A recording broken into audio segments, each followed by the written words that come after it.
It is time now to reflect, this time on the timeless and memorable original trilogy. Get ready because this is going to be a very long explanation of why these three films have become iconic and memorable. So sit back, relax, and enjoy. In Star Wars from 1977, later retitled Episode 4 A New Hope, the Jedi Knights have been wiped out thanks to Order 66 from Revenge of the Sith. Rebel spies have retrieved secret plans to the Empire's latest weapon, the Death Star.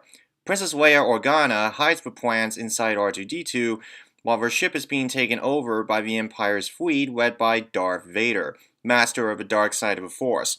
The plans are to be given to one of the last surviving Jedi, if not the last Jedi, Obi-Wan Kenobi, who hid on the desert planet Tatooine. This would eventually lead us to farm boy Luke Skywalker.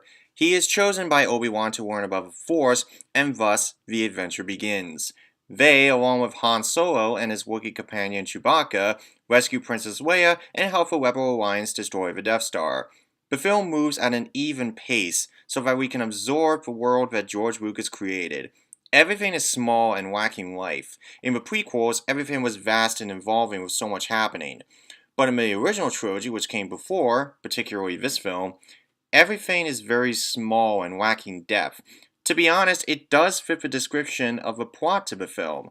The Empire has ruled the galaxy with an iron fist, and the Rebel Alliance and everyone else have tried in vain to fight back, with little to no luck. The characters talk like they have no hope or confidence that things will get better, mainly due to the fact that the Empire has so much control over everything. I'll be honest, I like simple over complicated any day. However, this is not the point of the story. All this does is to show us the environment we are dealing with. The characters are very memorable, interesting, and iconic. Since our three main characters, including the droids C-3PO and R2-D2, are in all three films, I'll get back to them later. But now I'll mention the characters exclusive to this one film, Star Wars. Obi-Wan Kenobi, played by Oscar winner Alec Guinness, who got an Oscar nomination for this film, is a wonderful character. I already described his character in my original review, but his personality is wise and knowledgeable, and he becomes a mentor to Luke, almost like the father that Luke never had. He teaches us patience and what the Force is. Throughout the film, we have such a huge attachment to him that he is almost guiding us toward the Force along with Luke, and when he dies, it affects us on a personal level, because we have learned so much about the Force, at least the concept of it in this film, through him and also what the Empire has said.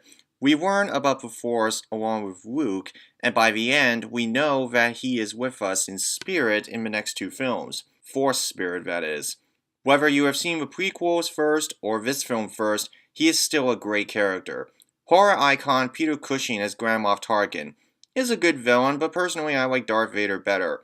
Tarkin is just hungry for power and control. However, he is Vader's right-hand man. The Death Star has such a massive presence. Every time you see it, you just get goosebumps. Just the way it was photographed makes it much larger than it actually is. It's amazing. The way that the movie is told is also amazing.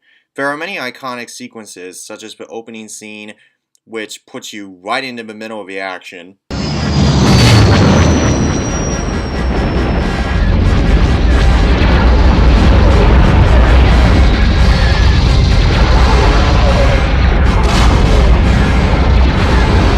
The duel with Obi-Wan and Darth Vader, and the Battle of Yavin, sometimes called Death Star Assault, which is a sequence I never get tired of. And these are just to name a few. There are so many moments that happen in this film that it affects us on such a fundamental level that we enjoy everything. We enjoy the experience.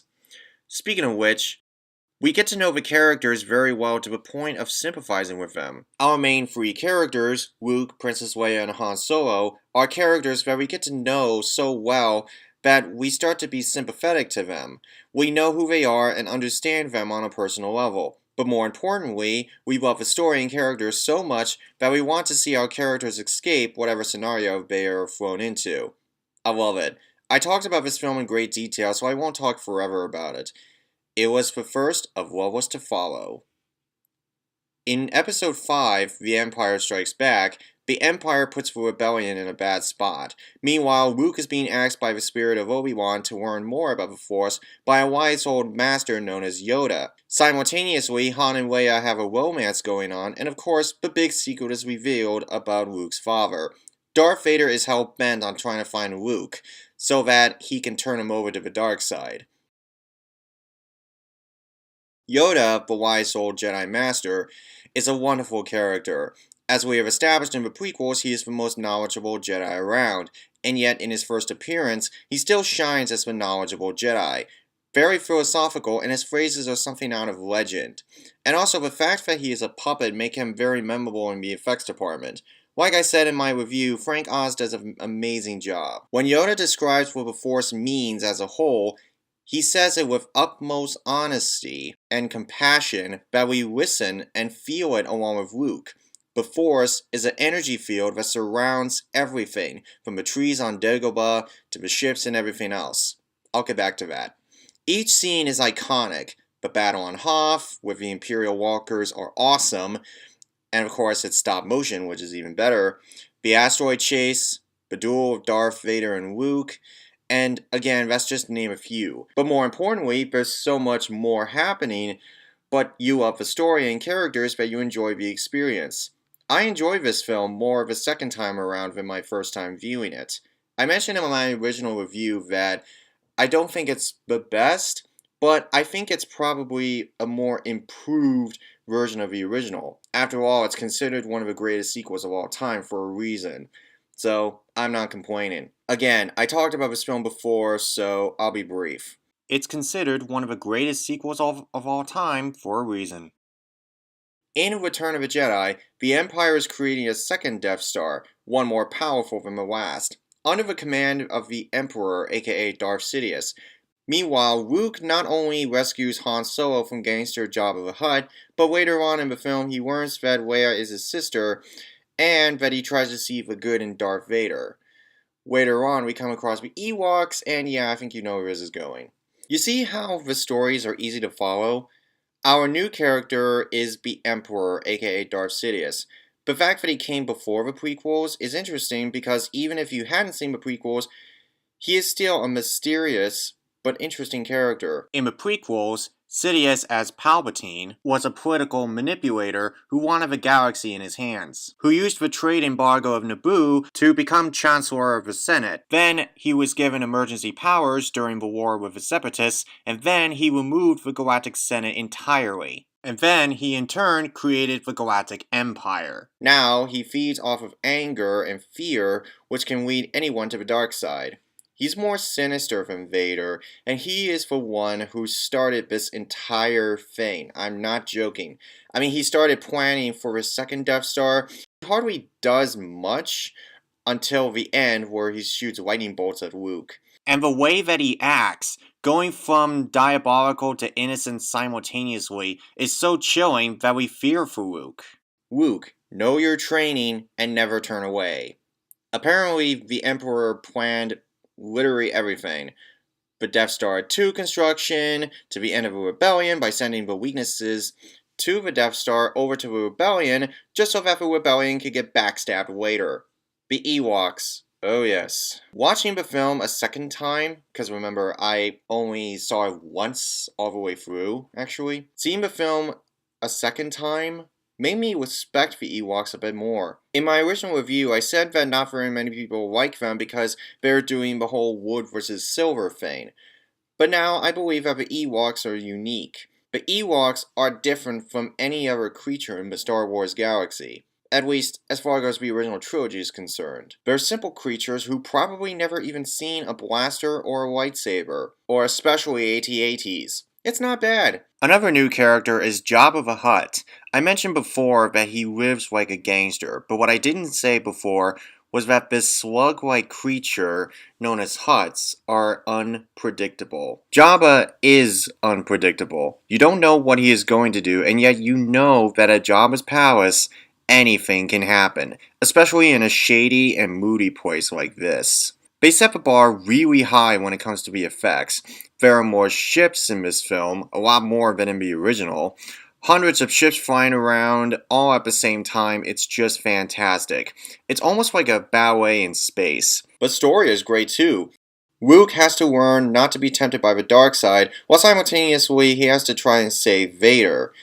But Vader is resisting and says that he has to obey his master, which of course is the Emperor. The story goes further into the character arc of the characters we love. From Luke learning not to be tempted by the Emperor and saving the father inside Darth Vader. And for the record, the scene where Luke tries to confront his father, Darth Vader, is a really nice scene. It shows Vader, aka Anakin, wrestling with himself, and Luke trying to convince Vader that there's still good within him. To Leia trying to understand Luke, to Han Solo learning if Leia loves Luke or him, not knowing that you can love your family and your significant other at the same time. It's incredible that in just 3 films, the story arc is different than the other. It's great. Each film is different. You don't watch the same film twice. Each film is unique and offers something new. It's interesting. For some people, Return of the Jedi is the weakest of the trilogy, but looking back, I still think it's a strong film. Now that we have a simple synopsis of the 3 films, again, watch my original reviews if you need to know more. Now we can talk about why they are iconic and near perfect. Firstly, the stories. The trilogy is told like a 3-act play. It's a 3-act story. Star Wars is the first act, where we are introduced to the world, the characters, and what the Force is. Empire is the second act, where we get to watch our favorite characters evolve, grow, learn, and become more mature as the film goes on. And Plus is darker, which means it's more intense and exhilarating. And Return is the third act, where we witness all things coming together and leading up to a satisfying conclusion. Each of the stories fits the description of a space opera that is meant to be seen back to back, unlike the prequels where you can watch one at a time and watch a different one individually if you want. I mean, with the original trilogy, you could watch one film at a time if you want to, but I mean, you don't have to, but some people do, but anyway. Each film is different. You never watch the same film twice. Also, each location is different. Tatooine is a desert planet, Hoth is a snowy planet, and Endor is a forest planet. Oh, and Dagobah is a swampy planet too. One of the many great things of the Star Wars saga is the worlds. These films, which came before, are no different. Next, the characters. All the characters in the original trilogy are simply great. Luke Skywalker, played by Mark Hamill, is like the everyman who has chosen to fight a greater evil. He is just a simple guy. The scene where he stares at the 2 suns of Tatooine is one of my favorite moments in the film because it shows his desire to leave his farm and explore something bigger than himself, and bigger than his homestead. He feels like he is not in control of his life, but as soon as those droids come to him, his life will be changed forever. For some people, his acting may be corny, but the truth is that this is one of his first films. By Empire Strikes Back, his acting has improved. Not only that, but his personality has changed. He goes through a character arc of learning about the Force and having to learn how to control his feelings and know the difference between the good from the bad. And in Return of the Jedi, he starts to piece everything together. He is wise, smarter, and more patient with himself as a Jedi. He tries in vain to find the Father within Vader, and he learns of his true destiny. I do like his character arc. It's very simple. Han Solo, played by Harrison Ford, is the kind of guy who doesn't take crap from anyone, and he's also a smuggler and knows the galaxy well. He is also shown in the original film to be impatient and cares about the reward, but later on is shown to feel for Luke and helps him at the film's most crucial moment. In Empire Strikes Back, he has a more sensitive side. He's charming, but can't get bitter to Leia, but he starts to show affections for Leia by the end of the film. And of course, he loves her by the end of it. And by Return of the Jedi, he has to learn the difference between loving your family and loving your significant other. In this case, Leia loving Luke, and of course, he doesn't know that Luke is her brother. Princess Leia, played by Carrie Fisher, is another good character. See a pattern here? In Star Wars, she is the damsel in distress, but has her own job to do, to see that the plans be handed to the Rebel Alliance. By this time, he meets Han Solo, they bicker and fight, but by Empire Strikes Back, she's more accepting of who Han is. In Return of the Jedi, she is being a person who cares for her brother and Han Solo. Our 3 leads are memorable to the point where we love seeing them. The chemistry between our 3 leads is just right. They almost make my list of some of my favorite characters of all time. The main antagonist protagonist is Darth Vader, one of the most recognized movie villains of all time. He has become so iconic that everyone has said a great deal about him already, and there is literally nothing more I can add. He is smart, ruthless, and knows what he is doing even if the other members of the Empire are unsure about what move he is going to make next.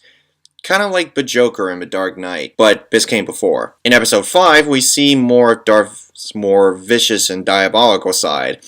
And in episode 6, he becomes more human and torn between sticking to being a villain and obeying his master, Darth Sidious, and listening to his son Luke. Starting from a boy slave who dreamed of achieving great things. However, his inability to accept change by changing fate, thinking that he should move forward with himself because of his skills and his powers as a Jedi, his arrogant nature, his issue of refusing to let go of things that he can't control, this, plus his blind love for Padme and his relationship with Palpatine, all resulted in Darth Vader. It's a tragic but interesting story. Everyone at least knows who Darth Vader is, so there is nothing more I can add. C-3PO and R2-D2 are great characters too. They act like a middle-aged couple, always bickering, but by the end of it all, they are still friends. They're inseparable. Although R2-D2 never says a word, he reminds me of Gromit from Wallace and Gromit. Never saying a word, but has a lot of character. In Empire Strikes Back and Return of the Jedi, we have Lando Calrissian, mayor of Cloud City. He's a decent character, but most of the time he is spent under Vader's control. Lando is not a bad person. You may think that when he betrays Han Solo in Cloud City, but the truth was that he had to make a deal with Vader in the film. However, later on, he makes a bold choice to save Han's friends, and later becomes a good person. And in Return of the Jedi, he is the general of the Rebel Alliance, and leads the attack on the Death Star too. In all 3 films, the effects are something to be admired. Before Star Wars came out, no one had seen anything like them before. They won Oscars, and any fan of filmmaking can tell you that they are just magnificent. The films use practical effects, which, again, really help the film. In Star Wars, we have puppets and guys in masks, we have blue screens, matte paintings, and ships moving at fast speeds with high-speed cameras. And also explosions. In Empire, we have stop-motion effects with the Imperial Walkers and the Tauntauns, we have multiple ships and asteroids interacting in the same scene, and also Yoda being a puppet, that is a huge highlight. And in Return of the Jedi, we have more puppets and people in suits. Not to mention the space battles in Return of the Jedi are some of the best the series has to offer, at least regarding the original trilogy. They had but bare ingredients, and it works. It's so amazing that on Rogue One, Gareth Edwards decided to use more practical effects for its creature designs. And it was all because of Star Wars that storytelling and visual effects were now one.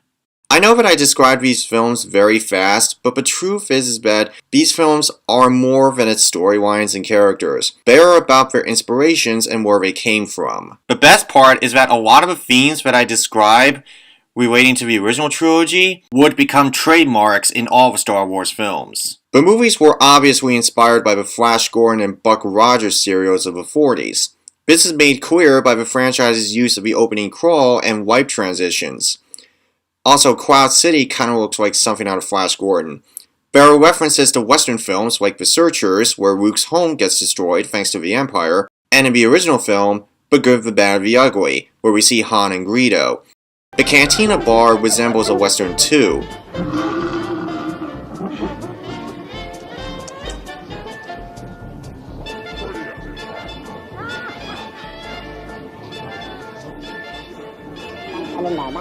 The lightsaber fighting was inspired by samurai culture, where you fight with swords. The lightsaber idea was that the lightsaber isn't really much a weapon, but, in the eyes of a Jedi at least, the lightsaber is a symbol of peace. A symbol of honor. It was described by the production crew as a laser sword, but then it was changed to a lightsaber to fit more of its sci-fi tradition.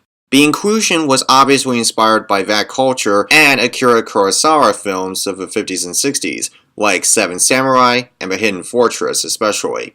In the prequels, like I mentioned, the lightsaber action is faster and more intense. They are more stylized, while the original trilogy's lightsaber action is more simplistic. But keep in mind, the original trilogy came first. In Star Wars, Luke was learning how to use a lightsaber, and the duel with Obi-Wan and Vader, while powerful, was very simplistic. These battles would evolve as the series would go on. By return, they go faster. Lightsaber fighting was also inspired by Kendo, a Japanese sport. Another theme is World War II culture, particularly the Empire. The Empire could resemble the Nazis, with their own politics and desires to destroy the rebellion, and Darth Vader could resemble Adolf Hitler, or Hitler's right-hand man. The aerial dogfights in the original film are kind of like a World War II film or a World War II documentary. The scene I am talking about is where, after they escape the Death Star and we see Obi-Wan's death, they are hunted down by TIE fighters. The Jawas and the Ewoks could almost be like the Munchkins from The Wizard of Oz. Obi-Wan is a wise Jedi. Obi-Wan has been described as a wizard or a sorcerer. This description naturally fits the description of Merlin from the King Arthur legend. He could probably resemble Merlin or King Arthur himself. In fact, speaking of which, the fashion in the saga could resemble that time period too. Oh yeah, I forgot to mention, Yoda resembles a character right out of a fairy tale, where a character has to meet an old master and they don't know what to think. That character does, however, have a point to the narrative. It's very identical. Cloud City, like I mentioned before, sort of resembled a Flash Gordon serial, but it also was inspired by 1927's Metropolis a little bit. The Force, oh yes, let me get into this. As Obi-Wan said, the Force is an energy field that binds the galaxy together.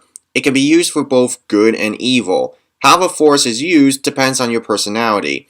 The first film addresses the flaws that people have about it, but it also explains the importance of it. In Empire, we feel the Force and how it surrounds us.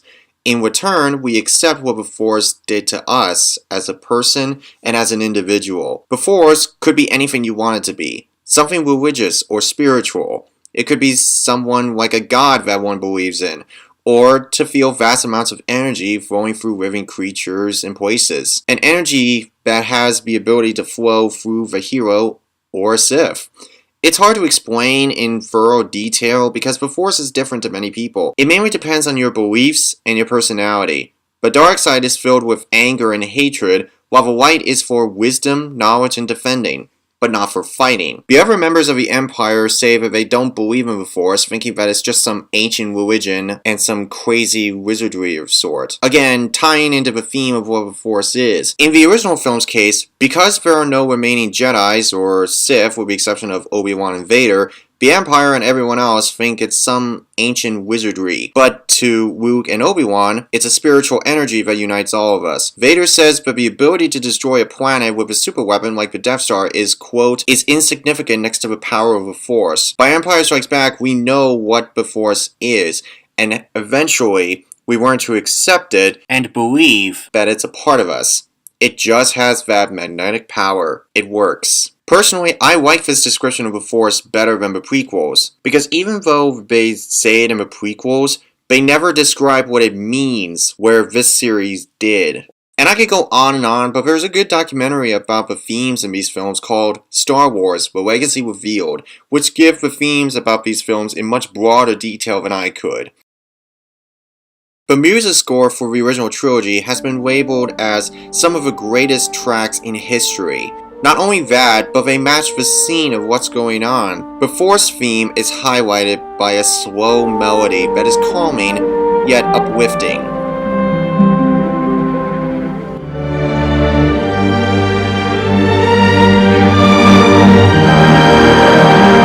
The Empire's entrance is demanding and almost shocking.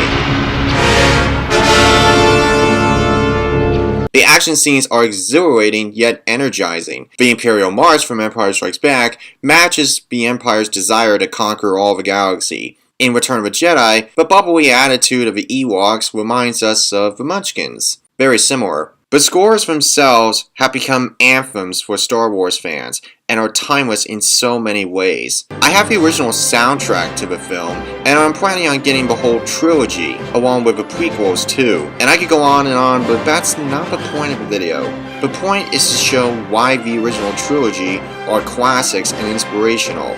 It began with one line, a long time ago in a galaxy far, far away, and it united a nation. The Star Wars saga is every epic story ever told rolled into one. It is the Force that binded us. May the Force be with you, always.